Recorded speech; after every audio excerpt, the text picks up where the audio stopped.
Bonjour et bienvenue sur Way, un podcast créé par Gwendoline et Laetitia, dans le but de découvrir les dimensions de la vie chrétienne à travers des parcours de vie. Comment ont-ils trouvé Dieu ? Comment appréhendent-ils le monde aujourd'hui ? Comment la Bible guide-t-elle leur vie au quotidien ? C'est tout le but de ce podcast. Suite au podcast de la semaine dernière, aujourd'hui c'est Teddy que nous accueillons et qui va également nous parler de la manière dont il vit sa vie de chrétien dans un monde où la plupart des gens ne connaissent pas Dieu. Donc on a l'honneur de pouvoir entendre certaines de ses expériences, que ce soit du côté familial, professionnel ou même sentimental. Il va nous expliquer les choix que sa foi l'a amené à prendre dans sa vie. Donc voilà, je vous laisse écouter son histoire. Alors, je m'appelle Teddy Kendo, j'ai 30 ans, depuis 2 jours maintenant. Je suis chrétien depuis que j'ai 17 ans, donc ça fait 13 ans. Euh, je vis à Lyon depuis un petit peu plus de 5 ans. Euh, voilà, en quelques mots, qui je suis. Ok, super, enchantée. Enchanté. Et donc du coup le thème aujourd'hui c'est de parler un petit peu de ta vie de disciple dans un monde qui ne connaît pas Dieu. Ouais. Donc toi déjà tu travailles dans quel secteur ? Qu'est-ce que tu fais dans la vie ? Alors, je travaille dans le secteur public. Je suis fonctionnaire cadre de la fonction publique d'État. Et donc, ça veut dire quoi? Ça veut dire que je travaille pour le ministère de l'Enseignement supérieur en ce moment et je suis affecté, comme on dit, dans une université. L'université Claude Bernard Lyon 1, une université de sciences et médecine, et je travaille en tant que directeur adjoint des services financiers de cette université. Ça fait 1 an et demi que je fais ça. Et voilà, c'est assez prenant comme travail, même stressant, mais très très formateur. Ouais, j'imagine. Et donc du coup donc, tu travailles dans un lieu où a priori c'est laïque. Enfin je sais pas, comment est-ce que tu appréhendes le fait de parler de ta foi dans ce milieu-là ? Hmm. Effectivement, c'est un milieu laïque, hein. Je peux pas me ramener avec des flyers Jésus vous aime au travail. Je peux pas en mettre sur mon bureau comme ça. Je suis pas sûr que je le ferais d'ailleurs si c'était pas laïque. Mais bon, oui, c'est un milieu. Enfin, en tant que fonctionnaire, je suis tenu à, à des règles en ce qui concerne la laïcité, à des règles de neutralité, euh, de réserve. Et donc, c'est vrai que c'est délicat de pas d'être chrétien en termes de valeurs dans ce milieu-là, parce que c'est pas un milieu qui me remet en question mes valeurs, mais d'être chrétien en tant que, je dirais, missionnaire dans ce milieu-là, en tant que personne qui veut transmettre un message, parce qu'avant tout, l'évangile, c'est un message. Et d'autant plus quand on est en position de responsabilité, comme je suis directeur adjoint, il y a combien 65 personnes dans la direction. Euh, donc il y a un statut un statut à tenir. Et donc si je commence à avoir la réputation du chef qui fait du prosélytisme, ça peut être un peu chaud, quoi. Donc c'est vrai que c'est délicat. Ouais, et tes collègues autour de toi, ils savent que t'es chrétien ? Ouais, je pense que la plupart le savent. La plupart le savent. Qui ne le saurait pas? Non, je crois que à peu près tout le monde le parle. Peut-être que les collègues que je vois pas tous les jours, parce qu'on est très nombreux, donc ceux avec qui je travaille de façon immédiate le savent. Ils le savent parce que soit je leur ai dit, soit je me souviens que l'année dernière, pour le Nouvel An, j'ai écrit des cartes à plusieurs collègues où je parle de Jésus assez ouvertement dedans, donc je pense que je leur ai annoncé la couleur. Euh, et, euh, et puis ouais, ce mois-ci, il y a une collègue avec qui j'ai fait mon coming out, là, que j'ai recruté il y a quelques mois. Et on a de très belles discussions à chaque fois. Et puis là, dernièrement, on a parlé de notre spiritualité. Ok. Donc, elle est plutôt bouddhiste. Elle est de culture musulmane bouddhiste. C'est une femme très intéressante. Et donc, moi, je lui ai dit combien la foi est importante pour moi et combien Jésus est important pour moi. Elle m'a posé une question intéressante. Elle m'a dit, c'est qui maître spirituel ou qui est-ce qui te suit ou un truc comme ça. Avant même que je dise que je suis chrétien. Donc, parce qu'on parlait de spiritualité, et puis elle a vu que j'étais quelqu'un de spirituel, et elle me demandait qui est mon maître. Une question que t'as pas l'habitude d'entendre comme ça. Et puis je lui dis, il faut qu'il soit vivant ou physique. Elle m'a dit non, ça peut être à mort. J'ai dit bon, ben, moi mon maître c'est Jésus. D'ailleurs, je pense pas qu'il est mort, je pense qu'il est vivant, c'est juste que voilà, il est invisible. En tout cas, je ne le vois pas. Et donc voilà, en tout cas, je crois que Dieu crée beaucoup d'occasions à chaque fois pour moi de parler de ma foi, quoi. Hmm. Et comment tu te sens? Parce que bon, du coup, j'imagine qu'il y a peu de personnes chrétiennes dans ton entourage, en tout cas au travail. Et comment est-ce que tu arrives à coupler le fait voilà, d'être dans la direction d'une école laïque, du coup, et en même temps de coupler ça avec la mission que Jésus nous donne, à savoir partager l'évangile. Euh, Bon, je me sens. Je me sens un peu. Ça dépend, j'ai des phases. Il y a des fois où j'intériorise tellement les règles, les contraintes qui sont en moi, que du coup, qui sont autour de moi plutôt, je les intériorise. Du type, tu peux pas faire ça sur le lieu de travail. Que du coup, je suis plus très conscient d'être en mission, quoi. Je suis là, je vis ma vie de directeur adjoint, stressé, mais qui essaye de mettre de la bonne humeur dans son service, qui fait des blagues et tout ça. Et je me dis, bon voilà, t'es gentil, et puis les gens le verront, quoi. Les gens verront que t'es un type bien. Mais l'évangile, ça va plus loin que ça, c'est plus transgressif que ça.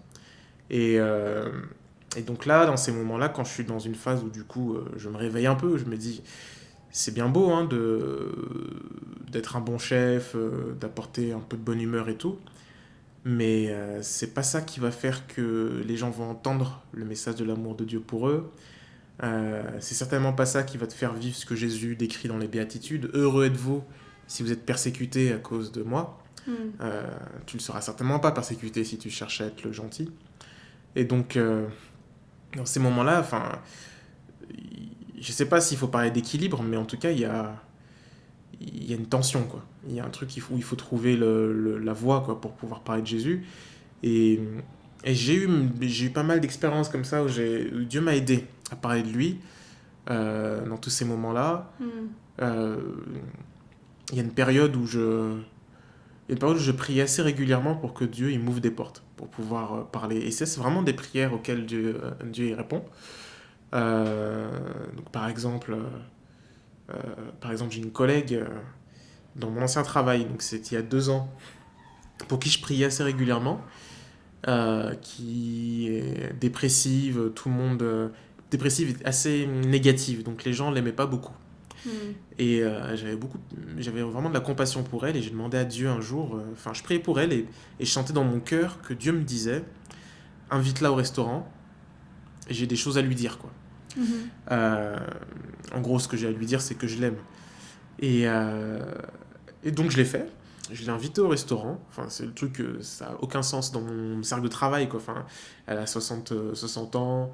À l'époque, j'en avais 27, 28. Euh, et surtout, enfin, elle n'était pas dans mon service. Moi, j'étais chef d'un autre service. Enfin, ça n'avait vraiment pas de sens. Mais bon, je suis allé la voir quand même. Je lui ai proposé. Elle était très, très étonnée, mais très honorée. Donc, on est allé au resto la semaine d'après. Ça jasait un peu dans le service, ah, t'es dit, c'était drôle. Et on va au resto, on cause et tout, et puis moi je lui parle, je sais plus comment, de mon parcours, comment Jésus il est rentré dans ma vie. Puis elle m'écoute, très sceptique, et puis à un moment je lui dis, bon écoute, euh, en fait, la raison pour laquelle je t'invite au resto, c'est parce que en fait, je crois que Dieu m'a demandé de t'inviter au resto, et il a un truc à te dire. Donc là, elle me regarde avec des yeux vraiment ronds là. Et je lui dis bah, ce qu'il me dit, il me sert de te dire, c'est qu'il t'aime. C'est qu'il t'aime vraiment profondément. Et l'impact que cette phrase a eu sur elle, c'était impressionnant. Une femme qui. Enfin voilà quoi, elle a vécu, elle a ses idées très arrêtées sur le christianisme. Mais là, elle était vraiment touchée au vif. Et puis elle s'est mise à pleurer, à me poser des questions. Pourquoi moi? Comment ça? Concrètement, qu'est-ce que ça veut dire que Jésus m'aime? Et j'ai pu lui prêcher l'évangile comme ça. Et il y a beaucoup de gens comme ça au travail à qui Dieu m'a donné l'occasion de réellement prêcher l'évangile. de leur dire que Jésus les aime. Et à chaque fois que je l'ai fait, c'est quand j'étais disposé, malgré ma peur, malgré le danger, entre guillemets, à dire au Seigneur, Seigneur, ouvre des portes, euh, je veux être un témoin de l'évangile au travail, quoi. Et là, sur mon lieu de travail, ma collègue est justement bouddhiste. Mhm. Je sais que Dieu l'a mis sur mon chemin. Je sais que Dieu m'a mis sur son chemin à elle. Je crois qu'elle a des choses à m'apporter parce que des fois, je pense que dans le monde où on est et la mentalité qu'on a en tant que chrétien, c'est que des fois, on a l'impression qu'en ayant compris l'évangile, on a compris tout, quoi. Mhm. Et donc on arrive en mode, ouais, la vie c'est ça. Mais je crois que la grâce du Seigneur circule euh, par les humbles et les doux, quoi. Et donc c'est une femme à qui je crois que j'ai beaucoup à apprendre. Et je crois qu'elle est enseignée de Dieu. Mhm. Et il y a un verset qui est dans mon esprit où Jésus dit que celui qui est enseigné du Père viendra à moi. C'est dans Jean, je sais plus quel chapitre. Je sais plus quel chapitre. Euh, et je crois qu'elle est enseignée du Père. En tout cas, je crois qu'elle a compris des choses sur la vie qui viennent de Dieu, quoi. Et je prie que le Seigneur me fasse l'honneur de lui présenter qui est le Christ, quoi. Et je sais que ça va arriver. Ce moment où Mhm. je vais lui dire que, et la regardant dans les yeux, Jésus t'aime. Pas en lui disant, ouais, pour moi, la vie, c'est ça, ou pour moi, non. Lui dire, Jésus t'aime vraiment. Il t'aime vraiment. Et puis, il est vraiment vivant, quoi. Mhm. Euh, Parce que quand on y pense, l'évangile, c'est quand même un message extraordinaire. C'est pas juste un message qui parle de règles, ou de valeurs, ou de philosophie de vie, ou de comment bien vivre dans ce monde. C'est un message qui déclare qu'il y a un homme qui s'appelle Jésus, qui aujourd'hui est encore vivant. Il est ressuscité. Les théologiens, ils parlent de kérigme. Le kérigme, c'est dans la foi formulée dans sa façon la plus primitive, c'est quoi? C'est Jésus est ressuscité. Jésus est mort pour les péchés du monde et il est ressuscité. Et donc annoncer ce message à quelqu'un, bouddhiste, athée, musulman, peu importe, et dire qu'en fait Jésus est ressuscité et qu'il veut te sauver, et si tu l'invoques, il est capable de te sauver de la mort, de te sauver de la culpabilité, de te sauver de l'absurdité de la vie, et surtout de te sauver du jugement, parce que ça fait partie du message, c'est extraordinaire. Mhm. Euh, donc voilà, et rien que d'en parler, moi je me dis, ben, ça me rappelle à l'ordre, quoi. Je me dis, t'es au travail. Là, j'ai recruté un alternant dernièrement, un apprenti, et je sais que Dieu l'a mis sur mon chemin. Donc, je prie que le Seigneur m'aide à avoir du courage pour ça. Mhm. Là, tu nous as parlé de deux personnes avec qui ça s'est plutôt bien passé, dans le sens où elles t'ont pas rejeté. Ouais. Est-ce que ça t'est déjà arrivé d'être rejeté pour ta foi dans Euh, ton milieu professionnel, mais mhm. peut-être dans d'autres milieux? Je sais pas, familial ou, je sais pas, dans la rue. Ouais, dans la rue, bon, ça m'est très souvent arrivé. C'est souvent très drôle. C'est souvent très drôle de voir la réaction des gens. C'est vrai que c'est chelou quand quelqu'un vient te voir et qui te parle de Jésus. Enfin, je les comprends, quoi. Moi, les gens qui viennent me parler d'Oxfam, de Médecins sans frontières dans la rue, je les aime bien, j'aime bien leur cause. D'ailleurs, je donne à pas mal. Mais la plupart du temps, j'ai tendance à les rejeter. Donc, je me sens pas rejeté pour ma foi quand quelqu'un me rejette dans la rue parce que je lui parle de Jésus. Mhm. Pas forcément, tu vois. Je me sens plus rejeté quand. Je crois que je me sens plus rejeté quand je parle à quelqu'un de Jésus et qui me dit, ah, c'est bien. C'est ta voix, c'est ta foi, c'est ta voix, et puis moi j'ai ma foi, j'ai ma voix. Là, ça me saoule. Je préférais qu'il me gifle, en fait. Mhm. Je préférais que ça le dérange vraiment. Là, on est en mode débat post-moderne où ouais, moi, ça me saoule. Mais la fois, dès que je me suis fait rejeter physiquement pour ma foi, et pour moi, c'est un beau souvenir, c'est un très bon souvenir, parce que c'est l'une des rares fois où j'ai le sentiment d'avoir été tellement dans la volonté de Dieu que j'ai commencé à toucher un peu du doigt ce que les premiers disciples vivaient. C'était à Toulouse, j'avais 20 ans, il y a 10 ans, purée.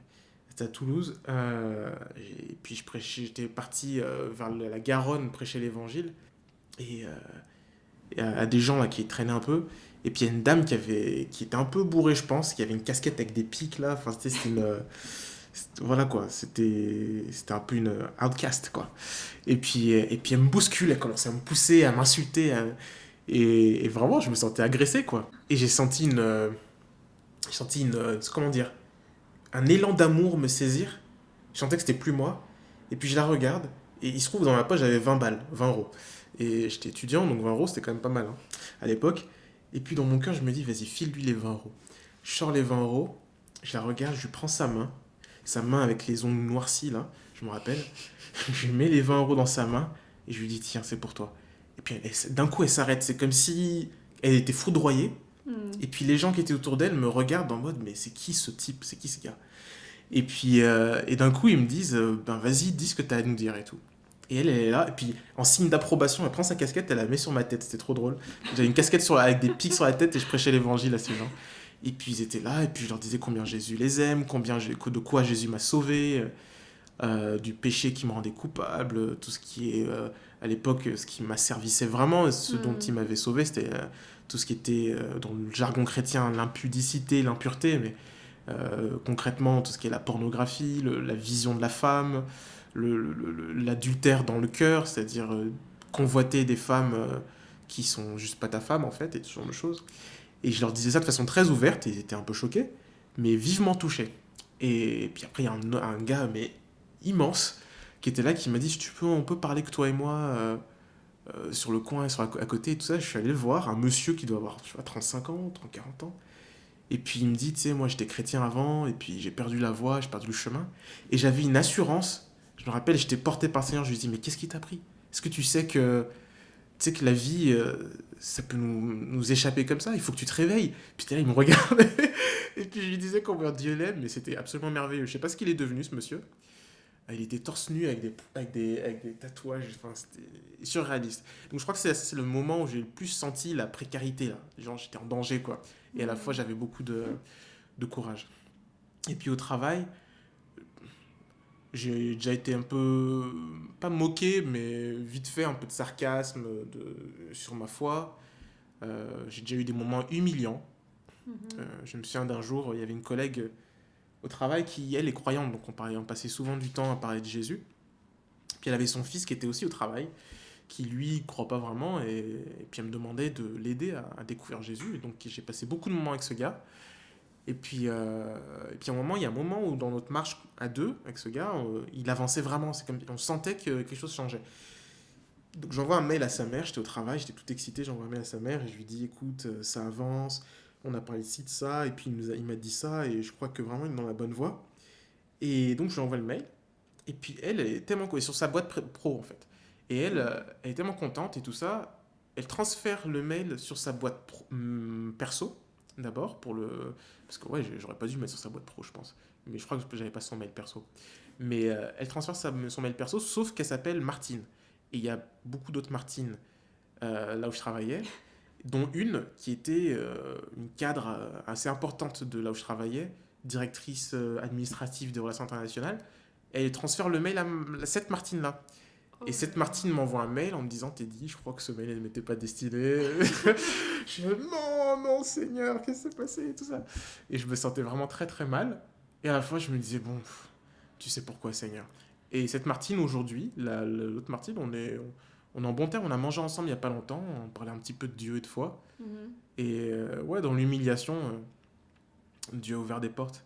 Mais tu vois, la question de est-ce que j'ai été rejeté pour ma foi, oui, quelquefois, mais j'aimerais l'être davantage. Je sais pas si c'est bizarre, mais... Mhm. Oui, c'est ce que mm, j'allais te demander. ouais, Est-ce que le fait que les gens soient gentils avec ouais. ça, comment ça te fait sentir? Ben, moi, ça me fait sentir... j'ai le sentiment que je prêche pas l'évangile quand quelqu'un est gentil avec moi. Mhm. Euh, c'est bizarre ce que je dis, mais en fait, que je parle plus de mes opinions et de mes choix de vie. Quand je parle de mes opinions et de mes choix de vie en mettant Jésus dedans, enfin, il y a, la personne qui est méchante, enfin, elle est méchante gratuitement, enfin, il n'y aurait pas de sens. Je dis juste ce en quoi je crois, pourquoi elle serait méchante. Et les gens en France sont plutôt bien éduqués, ouverts. Mhm. Voilà, même s'ils sont pour beaucoup athées, ils sont ouverts à la croyance des autres, ça, il n'y a pas de souci. Mais annoncer l'évangile comme la parole de Dieu nous dit de le faire, c'est une autre paire de manches. Dire à quelqu'un que Jésus l'aime, et ça, je le fais de plus en plus maintenant. Quand je me dis que je vais aller prêcher l'évangile, je le fais vraiment. Avant, j'invitais les gens à l'église, ce qui est pas mauvais, hein, et que je fais toujours d'ailleurs. Mais souvent, je disais, je suis allé évangéliser ou j'ai prêché l'évangile, mais en fait, j'ai pas prêché l'évangile, j'ai juste invité des gens à l'église. Mais prêcher l'évangile, c'est autre chose. Et quand tu le fais vraiment, tu rentres dans la réalité de cette parole de Paul qui dit que je n'ai pas honte de l'évangile car c'est une puissance de Dieu pour le salut de quiconque croit. Et tu réalises qu'en fait, c'est une puissance qui est très transgressive, en fait, qui met mal à l'aise, parce que quand tu parles évangile, tu parles bonne nouvelle, tu parles de l'âme, du sort éternel des âmes. Et donc tu ne peux pas ne pas parler, quand tu parles d'évangile, de l'éternité. Et si tu parles d'éternité, tu ne peux pas ne pas parler de jugement. Et donc quelqu'un à qui tu parles de ça, soit il te prend pour un demeuré, et il veut vite que tu te barres, et là il peut devenir agressif, parce que ce que tu dis, c'est agressif quelque part. Pourquoi tu me parles de mon âme, toi que je connais pas? Soit la personne, parce que l'esprit, dans sa vie, a travaillé, et son cœur est disposé, est vivement touché, et se dit, mais ça résonne avec ce que je ressens, et ce que je pense, et tout ça. Euh, et ça, c'est une aventure en tant que telle. C'est une vraie aventure que de prêcher l'évangile, que d'aller dans la rue, et de le faire. Et ça, c'est un changement de paradigme, moi, qui est venu dans mon esprit il y a peut-être un an et demi, où je me... Enfin, c'est pas nouveau, ça date de beaucoup plus longtemps, mais pendant un moment, je m'étais mis à juste inviter des gens à l'église, à des événements. Et en lisant le livre des Actes notamment, c'est revenu très fortement dans mon cœur que ce que les disciples faisaient, c'est qu'ils annonçaient l'évangile. Euh, et non pas que ce qu'on fait à côté, des fois, d'inviter les gens, encore une fois, ce soit mauvais, mais je me suis dit, j'aimerais bien tester ce qu'ils faisaient, juste l'annoncer. Et à chaque fois que je sors et que je fais ça, mais c'est juste... Enfin, c'est juste extraordinaire, quoi. C'est juste extraordinaire. Il y a une amie avec qui j'ai fait ça l'année dernière, dans mon immeuble, où on a fait un gâteau au chocolat, et puis on allait distribuer des parts de gâteau un peu partout dans l'immeuble. Et puis on arrivait au 4e étage, où il y avait un type qui nous invite à rentrer chez lui. On lui dit, vas-y, salut, on est là depuis pas longtemps, je voulais t'offrir une part de gâteau, savoir qui t'es, et puis parler de Dieu, quoi. Puis ah ouais, mais vous rentrez. Un jeune homme musulman. On est rentré chez lui, je crois qu'on est resté 35-40 minutes, et je lui ai prêché l'évangile de A à Z. Et j'étais tellement heureux. Et à la fin, il me disait, en fait, je crois que je suis sous l'eau. Je reprends son expression, je suis sous l'eau. Dans le sens, Dieu, je sais que je vis pas comme il aimerait que je vive. Et il était vivement touché. En tout cas, je crois il était... Son regard était très intérieur, quoi. Il était en train de penser profondément à sa vie. Et puis on l'a laissé en lui disant, bah écoute, on vit au 6e, hein, t'es au 4e, tu viens quand tu veux. Et c'est drôle parce qu'après, il m'évitait beaucoup. Quand on se croyait dans l'ascenseur, il était très gêné. Et je l'ai revu il y a pas longtemps, il me disait, hey, tu sais, j'aimerais bien qu'on se revoie, mais Dieu et tout, c'était un peu gênant pour moi. Et, et c'est normal, quoi, parce qu'on lui a dit les choses telles quelles. Et, et moi, en tout cas, j'ai cette conviction personnelle que quand l'évangile est annoncé, euh, Jésus, il est glorifié. Et ce à quoi je pense, c'est à cette parabole du semeur, où, où Jésus décrit un semeur donc, qui prend dans sa besace, là, je sais pas dans quoi, les graines et il sème. Et les graines, elles tombent sur différentes terres. Et il n'est pas, il est pas en train de sélectionner les terres et puis de prendre les graines une par une et puis de les mettre une par une pour dire bon, là, je suis sûr que j'investis bien ma graine au bon endroit. Il balance l'évangile. Il le balance, quoi. C'est ce qu'il faut faire. Bon, en tout cas, c'est super inspirant le fait que tu sois prêt à être rejeté ou même peut-être à perdre ton travail. Enfin, voilà, je sais pas avec quelle dynamique tu parles de ta foi. Mais en tout cas, c'est super encourageant que tu sois prêt à souffrir pour annoncer l'évangile. Je sais pas si tu te ressens comme ça. C'est une bonne souffrance, c'est une mauvaise souffrance. Ben, est-ce que je suis prêt? C'est toujours un grand... Enfin, je le sais quand je suis en situation, tu vois. Mais j'aimerais être prêt à souffrir davantage pour le Seigneur. À chaque fois que je souffre pour lui, je crois que je suis content. Euh, Ce qui me fait le plus peur, c'est la réputation, je pense. Euh, ouais, mes prières, c'est d'être prêt. Par exemple, quand tu parles de perdre son travail, c'est une vraie question, ça. Est-ce que je serais prêt à perdre mon travail parce que j'ai cherché à prêcher l'évangile au travail? Est-ce que ce serait sage? C'est souvent la vraie question qu'on se pose. Est-ce que c'est sage? Mais après, quand je pense aux premiers disciples, est-ce qu'ils étaient sages? Tu sais que tu t'es fait battre 40 coups moins un, ou je sais plus comment on dit, euh, et le lendemain, tu recommences. C'est pas très sage. Euh, et je me dis que des fois, je suis un peu trop sage selon les hommes. Mm. Et la Bible dit que la sagesse des hommes, elle est folie pour Dieu. Donc, ouais, j'aimerais te dire que oui, je suis prêt à souffrir, à perdre mon travail pour le Seigneur. Est-ce que c'est vrai? En tout cas, c'est le désir de mon cœur et ça, c'est vrai. Mm. Est-ce que je le suis vraiment? Je sais pas. Des fois, je me suis surpris à prendre des vrais risques pour le Seigneur.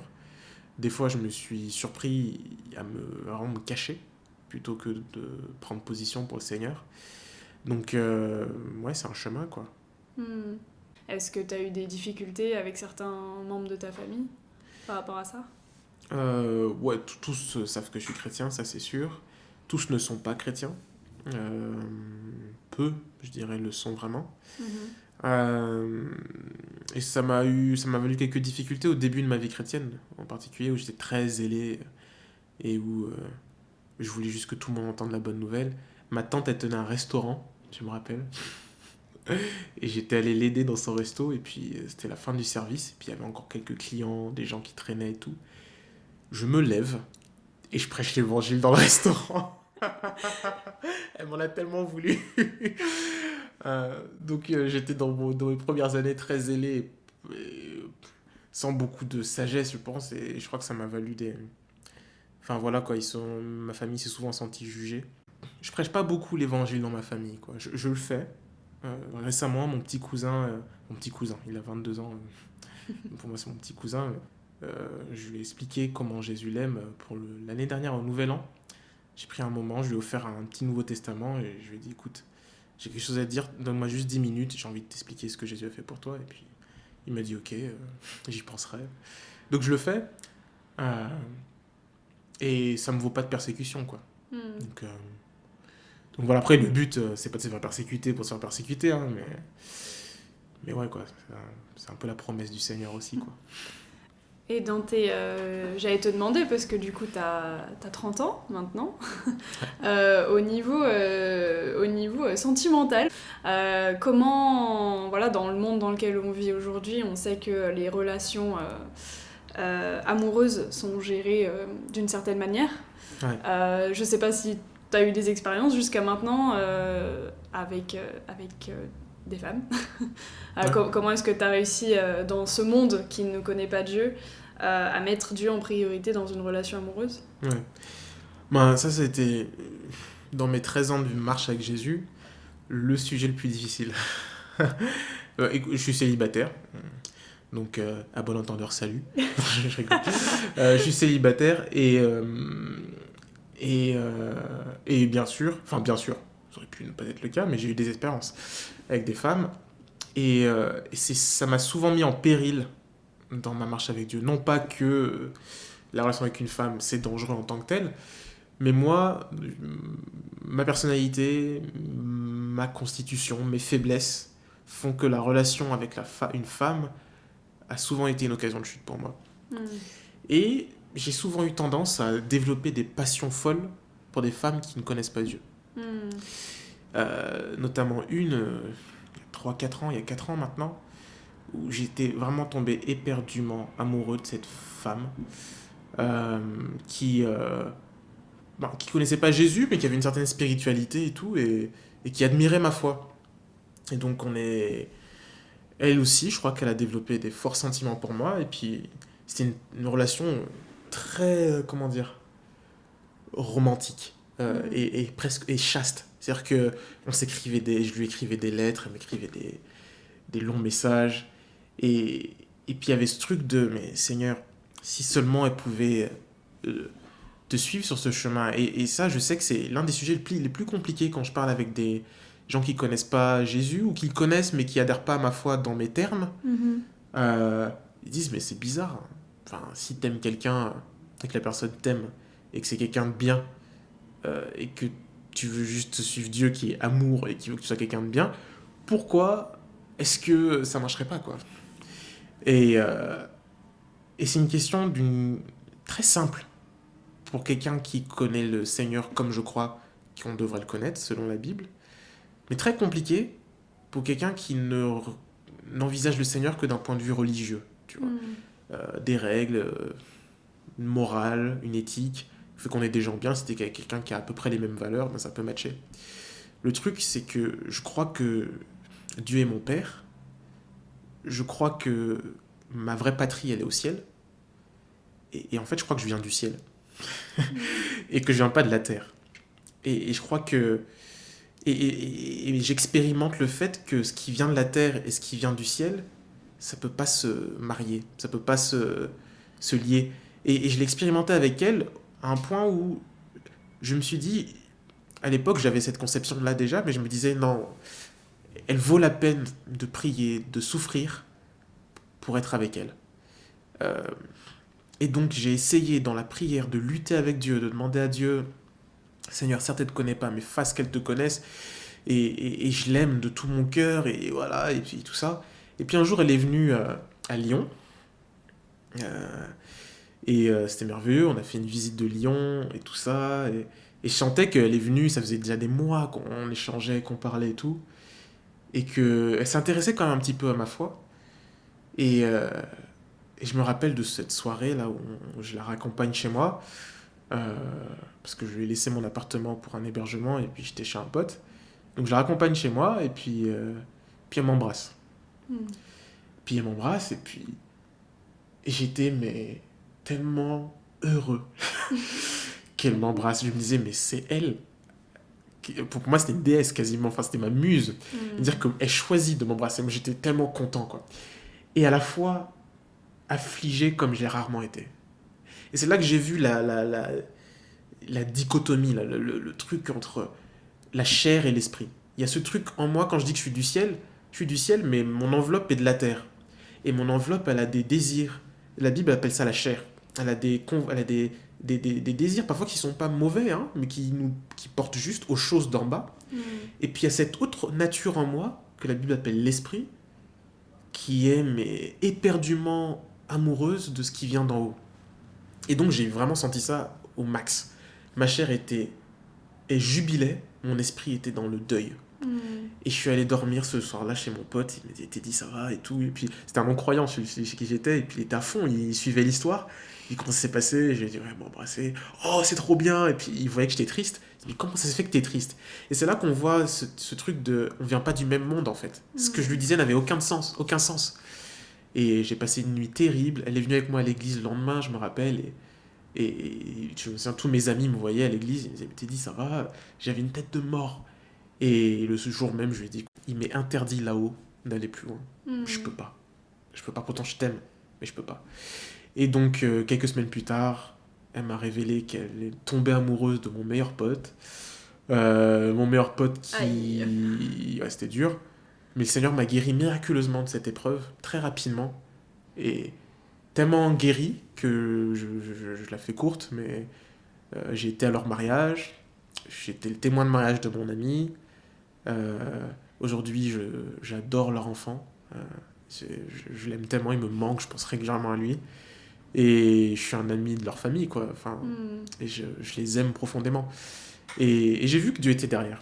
Maintenant, aujourd'hui, je sais pas si Dieu, moi, il veut que je veux dire que s'il veut que je me marie. J'y pensais encore il y a quelques jours, je me disais, ça se trouve, il m'appelle être comme Paul. Et voilà, ça marche pas. C'est un truc qui marche pas dans ma vie. Après, ça se trouve, Dieu le veut et que c'est pas le temps. Mais cette histoire de la relation, et c'est une bonne question, entre le chrétien né de nouveau et la femme de ce monde, enfin, c'est. Moi, par expérience et ma lecture de la Bible, je crois que c'est pas possible. À moins, la seule solution, la seule situation où la Bible dit que c'est possible, c'est quand tu es venu au Seigneur étant marié avec quelqu'un qui ne croit pas en Dieu. Reste avec la personne, aime-la. Si la personne ne veut pas rester avec toi parce que tu as trop changé, ne la retiens pas. Voilà ce que la Bible dit. 1 Corinthiens chapitre 7. Après voilà, j'espère un jour trouver la femme qui vient du ciel, également comme moi, et qui voudra bien être folle avec moi pour Dieu. Amen, je te le souhaite, en tout cas. Merci. Merci en tout cas d'avoir partagé tout ça, de voir... c'est inspirant de voir comment tu arrives à mettre Dieu en priorité dans ta vie. En tout cas, tu essayes et tu le désires au maximum. Et pour terminer un petit peu ce podcast, une question un peu rien à voir avec le sujet, mais quand même. Est-ce qu'il y a une écriture, est-ce qu'il y a un message que tu aimerais faire passer à quelqu'un qui ne connaît pas Dieu et qui serait ouvert à le chercher? Quelqu'un qui ne connaît pas Dieu, qui serait ouvert à le chercher, je lui dirais, si tu es ouvert à le chercher, c'est parce qu'il te cherchait avant. Et cette ouverture à le chercher, c'est un don, c'est une grâce. Et je lui dirais un truc un peu bateau, mais je dirais d'abord que Dieu existe. Il existe vraiment. C'est assez choquant de réaliser qu'il existe et d'éprouver son existence et d'expérimenter son existence. Il existe vraiment. Appelle-le, il répond. Et puis je te dirais que ce Dieu qui existe, il t'aime. Et c'est ça qui est un peu bateau peut-être, parce qu'on entend beaucoup cette formule Dieu t'aime, mais il t'aime vraiment. Il t'aime vraiment, vraiment. Et le vide que tu peux ressentir dans ton cœur, que tu essaies de remplir par Netflix, que tu essaies de remplir par X projet, en fait, ce vide, en fait, c'est un trône. C'est le trône du Seigneur. Il veut juste remplir ce vide, s'asseoir là, et puis t'aimer. T'aimer à tel point que ça déborde et que tu puisses, à ton tour, aimer beaucoup d'autres personnes sans condition. C'est ce que je dirais. Ouais. Super, j'espère que ça tombera dans les bonnes oreilles. J'espère aussi. Je te remercie pour ce moment, en tout cas, c'était super. Merci à toi.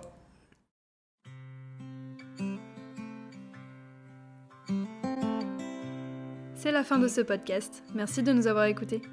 N'hésitez pas à nous contacter, ce sera un plaisir de vous écouter à notre tour. Tout se trouve dans la barre d'infos.